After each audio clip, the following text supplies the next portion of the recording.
Shalom Israel. All praises to Yahweh Shemi Awashai. I pray that this video is edifying to the body and the nation of Israel. So let's get right into it. Today's topic is going to be about friendship.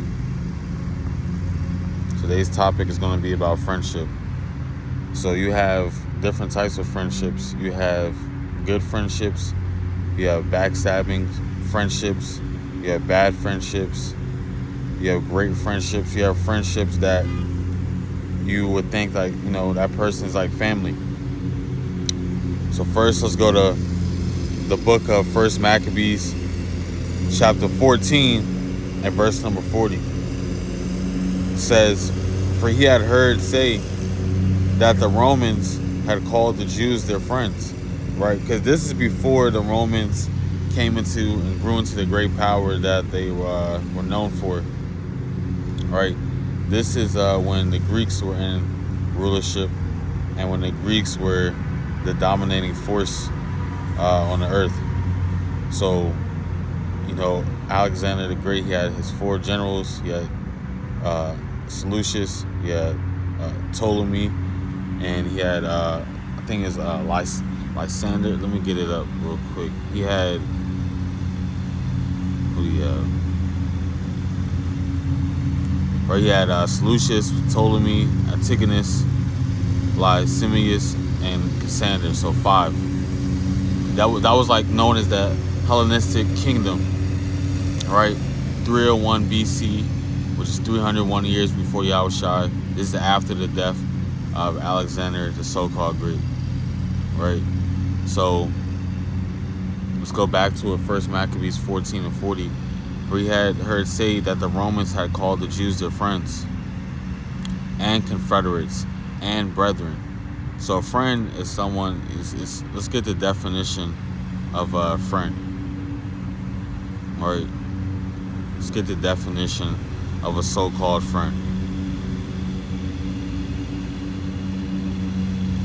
So the definition of a friend is a person whom one knows and with whom one has a bond of mutual affection, right? So mutual affection in this context was that they weren't the ruling power on the earth, right? They were on subjection unto the Greeks, right? And it says confederates. So let's get the definition of confederates.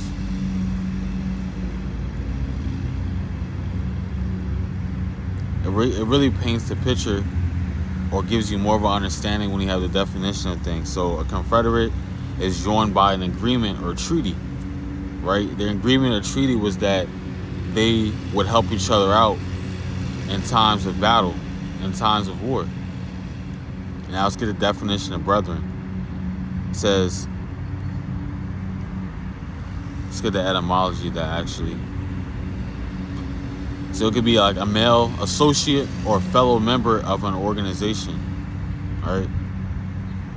So now let's go back to it. 1 Maccabees 14 and 40.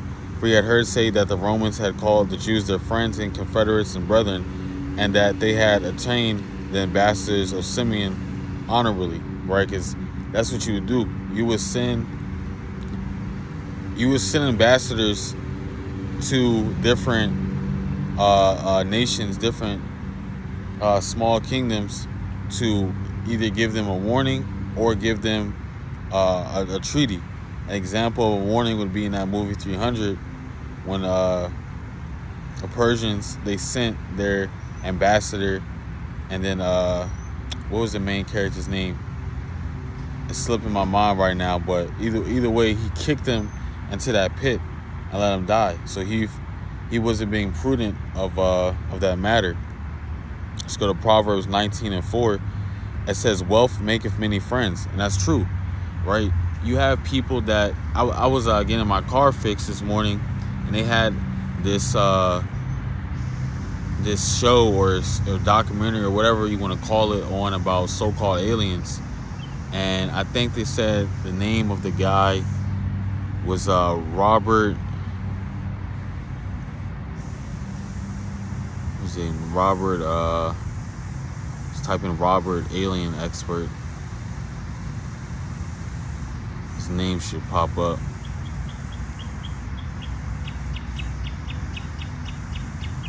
Robert Bigelow.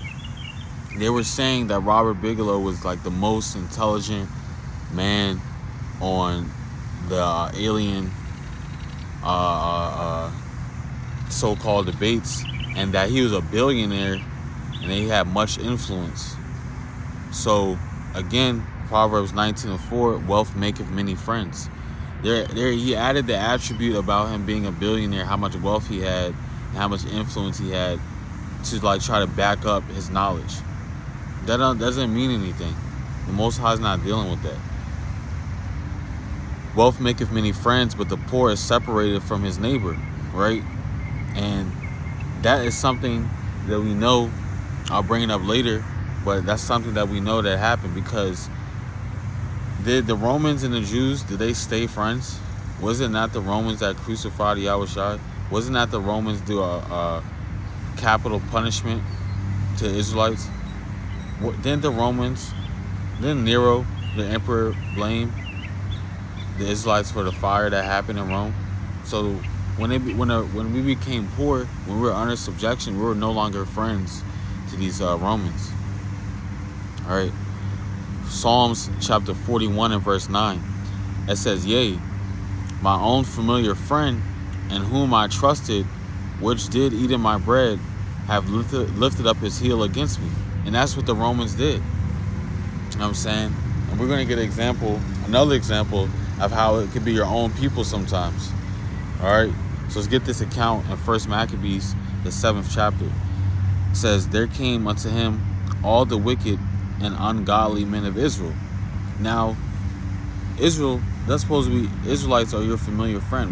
We come from the same kindred. We come from the same bloodline. And this is really, right, this is after you shall have hatred towards your brother, proceeding to the curses in Deuteronomy, the 28th chapter. This is after that. Yeah, we see it now, black on black crime, but so-called black on black crime, or Israelite on Israelite crime. What happened back here too? Jew on Jew crime. There came unto him all the wicked and ungodly men of Israel, having Alchemist, who was desirous to be high priest for their captain. There's always, I'm just going to say how it is, man. There's always a nigga that wants to be in charge, that he'll do anything that he can do to be in charge. He'll absurd authority. He'll be crafty. He'll be deceitful. You know what I'm saying? This is a worldly example, but in that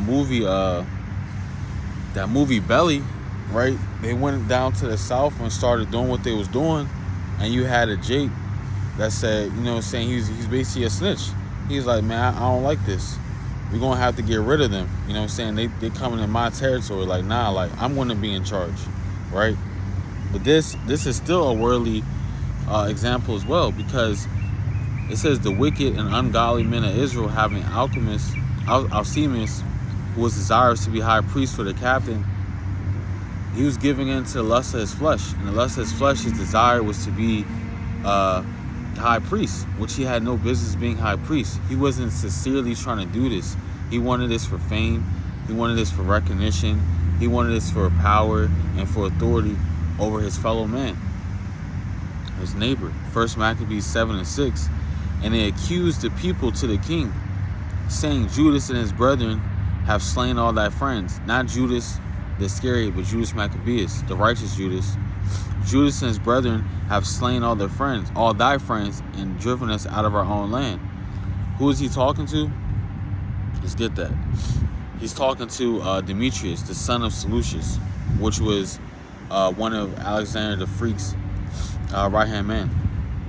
All right, 1 Maccabees 7 and 7. Now therefore send some men whom thou trustest, and let him go and see what havoc he have made among us. Right? So what is Alcimus doing? He's making a league with Demetrius. He said, and see what havoc he have made among us. Hold up. When did Alcimus become an Edomite? When did he become a so-called Greek? Right? But that's the mindset that he was in. It's a Hellenization mindset.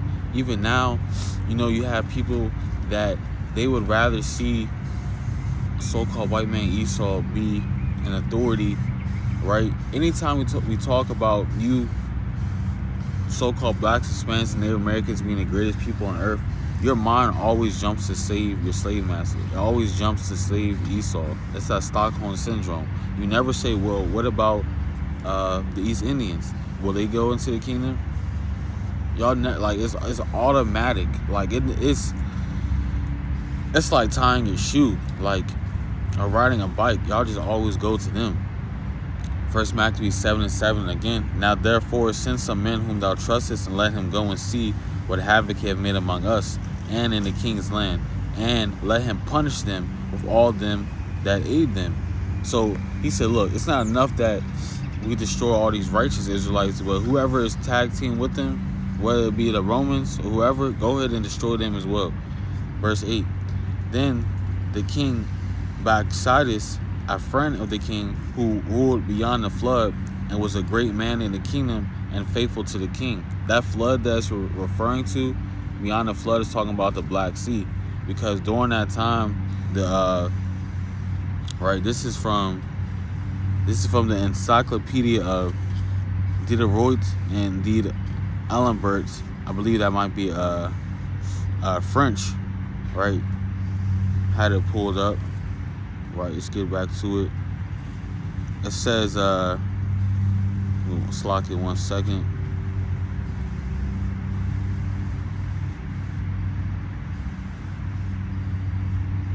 Oh, let me find it.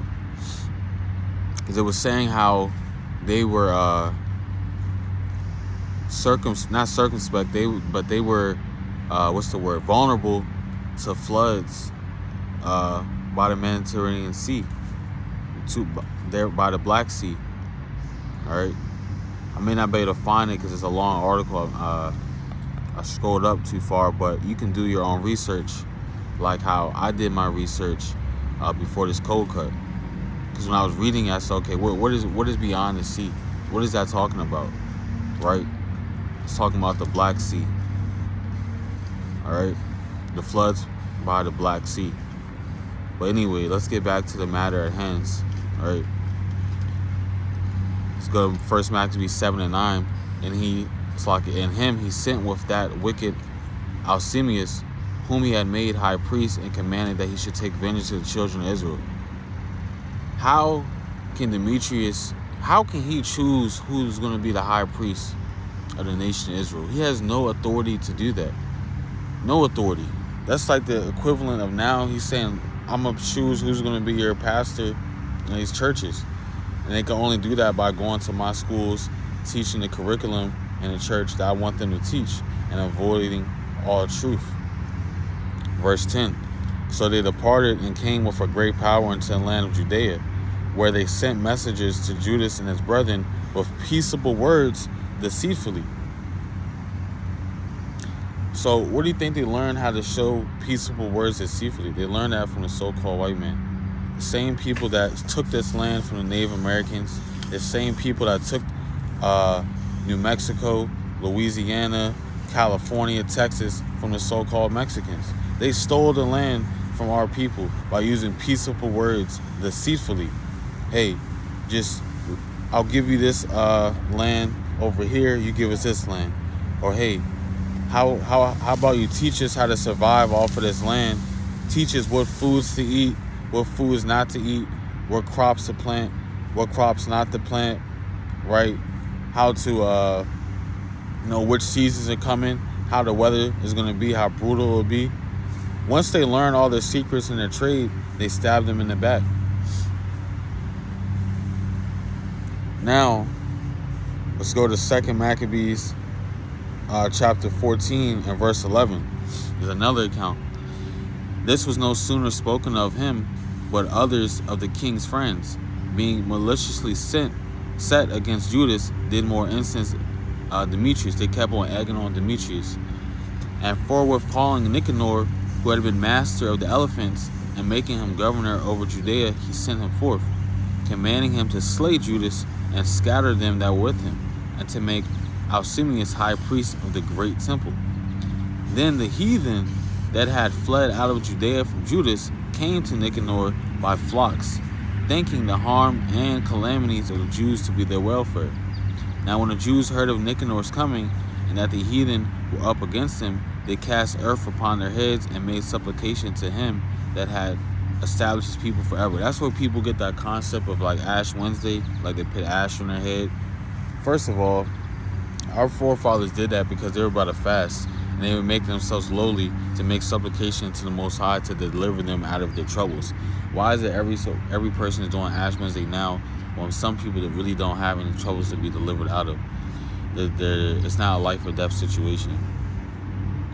It says, they cast earth upon their heads and made supplication to him that had established his people forever, and who always helpeth his portion with manifestation of his presence.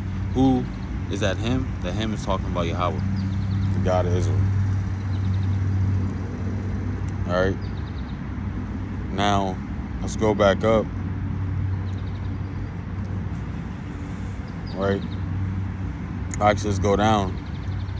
Let's see how the Romans stayed friends with the Jews. This is Mark chapter 12 and verse 17. And Yahweh answering said unto them, render to Caesar the things that are Caesar's, and to God the things that are God's, and they marveled at him. Because they were basically trying to confound Yahweh, like, do we pay taxes? Do we not pay taxes? What do we do? What do you think we should do? He said, look, it's simple. Basically, keep doing what you've been doing. Pay what you owe to Caesar. Pay what you owe to the Most High. Now, the Caesar is not Julius Caesar in this context. It's Tiberius Caesar, right? Tiberius Caesar is also one of the three feathers in 2nd Esdras, the 11th chapter, right? You have Julius Caesar, you have Augustus, Tiberius, Caligula, Claudius, Nero, Galba, Otho, Vitellius, Vespasian, Titus, and Domitian. Slacking for butchering that last feather, right? And the book of Baruch is before the New Testament. It's before we're living now, but it's still the same. There's nothing new under the sun, like it says in Ecclesiastes. Baruch 3:8. Behold, we are yet this day in our captivity, where thou hast scattered us for reproach and a curse, to be subject to payments, right? And who were we subject payments to? To Tiberius Caesar. Who was Tiberius Caesar? What was it? What rulership was on the earth? What kingdom at this time?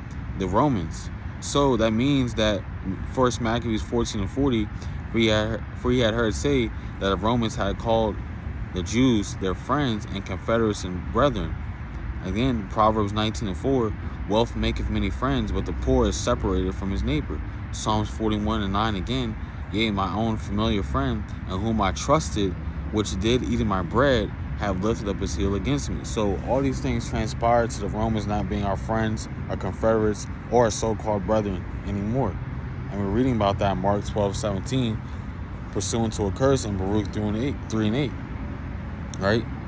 For reproach and a curse to be subject to payments according to all the iniquities of our fathers which departed from the Lord our God.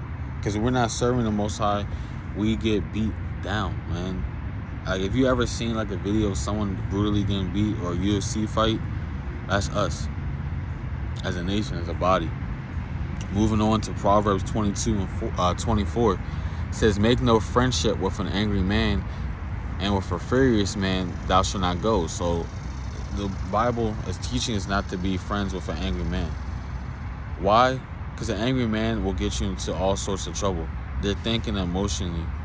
They're thinking with what people like to say their lower self, right? The so-called lower consciousness, right? But Proverbs 27 and 12, a prudent man foreseeth the evil. Like how I was the example earlier about the movie 300. Leonidas, he wouldn't have kicked that Persian ambassador down to the pit, because he would have been prudent. He would have perceived the evil that was coming. He heard about how they were conquering all the other lands. You know what I'm saying? He could have did things in a different manner. Could have prayed unto the Most High. But they had departed from that knowledge. They were doing their own things, right? A prudent man foreseeth the evil and hideth himself, but the simple pass on and are punished. Now it says hide himself. It's saying like, go stand behind a tree, go stand behind a car, go stand behind a chariot. You hide yourself in the pavilion of the Most High, right? Under the shadow of the Most High, right? This is Psalms 27. Actually, we get Psalms 27:5. It says, "For in the time of trouble, he shall hide me in his pavilion." Right? We just read about that. What a prudent man doth, he hideth himself. Psalms 27:5. "In the secret of his tabernacle shall he hide me. He shall set me up upon a rock." So that's being under the shadow of the Most High. That's what a prudent man would do. Pray, fast, ask for wisdom, ask for counsel from the Most High. All right? But the simple pass on or are punished, meaning they ignore all the red flags, right? Like people like to say in the world, oh, this person doesn't care about their health, that's a red flag. Oh, they don't believe in the Bible, oh, that's a red flag. They eat unclean food, that's a red flag. They celebrate these wicked feast days in Babylon, that's a red flag. All right, so that's the simple pass on, and you get punished. You get judged for that, man. You might lose a limb. You might get gout. You might get to a car accident. You might lose your job. You might be desolate. You might be homeless. Proverbs 27:10 says, "Thy own friend and thy father's friend forsake not." Right? You don't want to forsake your friend. You don't want to forsake your father's friend. Because if you are an upright man, chiefly in the ancient world, your father was an upright man too. So you want to forsake your friends, your father's friends. But what's his name? Solomon's son. Let me get the name real quick.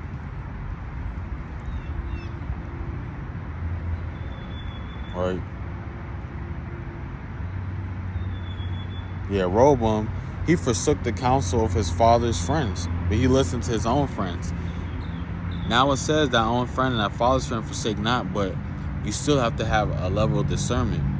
And Solomon, being the great king that he was, through the spirit of Yahweh Shai and having good counsel, Rehoboam shouldn't forsook his father's friends. Proverbs 27:10, reading on, "Neither go into thy brother's house in the day of thy calamity." Right? For better is a neighbor that is near than a brother far off. So, neither go into thy brother's house in the day of thy calamity. Right? When you're going through something, it's better for you to just, if your friend is 50 miles, if I'm in DC, my friend is in Baltimore, but I have a neighbor that could potentially help me get me out of this situation, that's what you should go to, right? Of course, use discernment, pray to the Most High for wisdom, understanding in a matter. Chiefly, even when all hell break loose, when it's Jacob's trouble, it wouldn't make sense to try to go to safety 50 miles away when you can go safety maybe 5 miles away, half a mile away, right? Now let's go to the book. Let's go different friends, like good friends, right? A righteous friendship. This is Proverbs 27 and verse 9.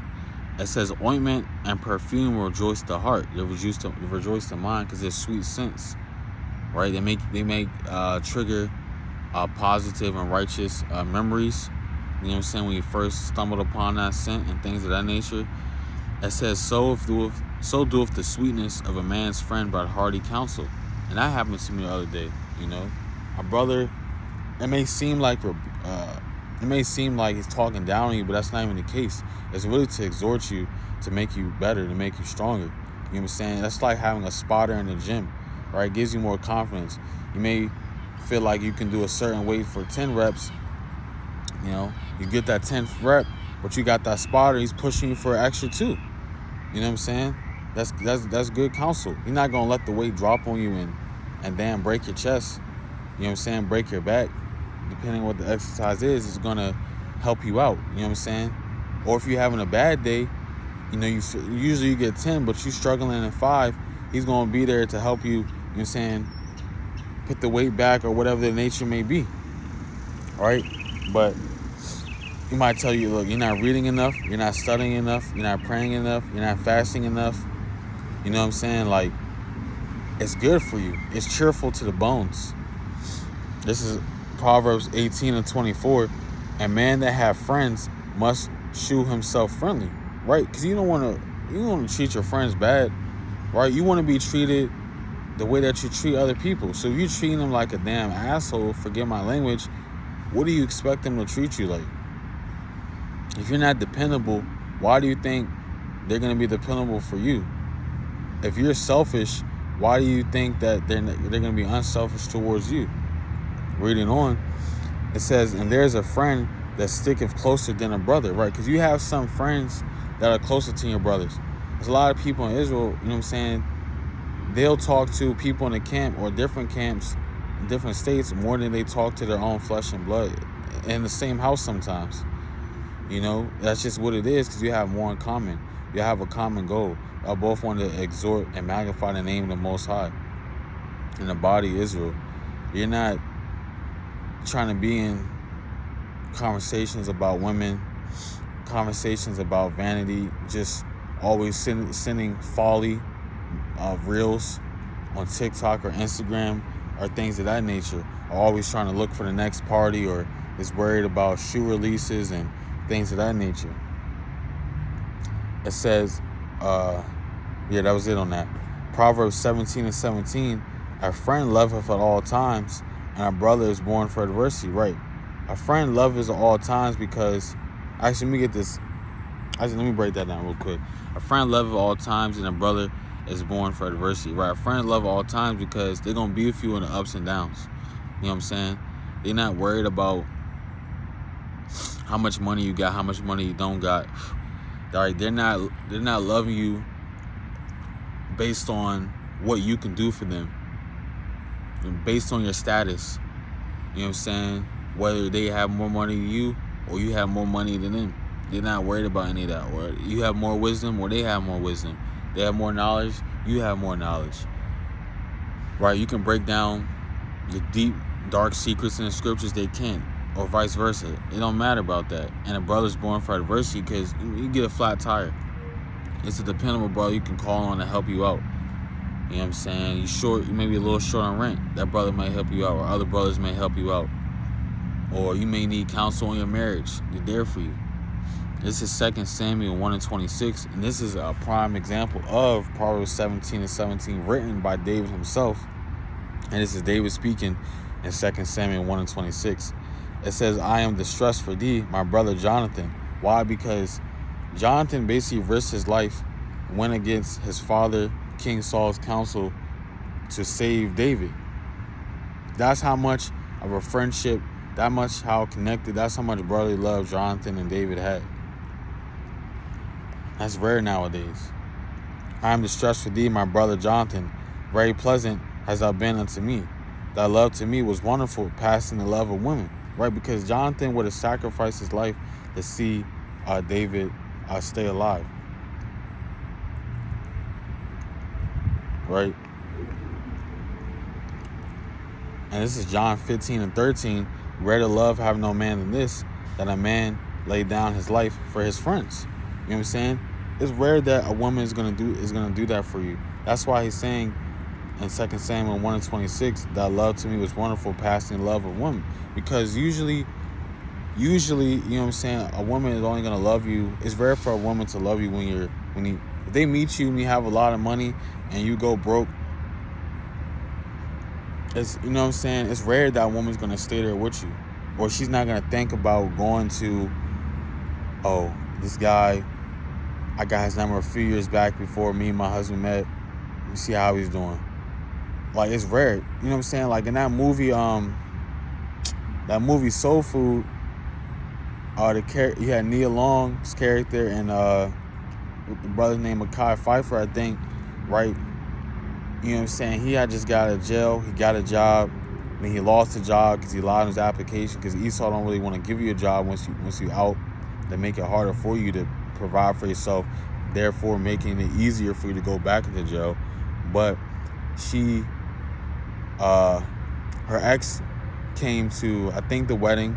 Then the ex showed up at her salon shop, and then she even persuaded him to give her husband a job, and it resulted in the husband beating the ex up at the workplace, and it resulted in him taking out his anger verbally on Nia Long with a push and a shove. He, like, physically did that too, which resulted in her sister calling some of their cousins, which resulted in him, the husband, Mekhi Phifer, pulling a gun on the cousins, which resulted in him going back to prison.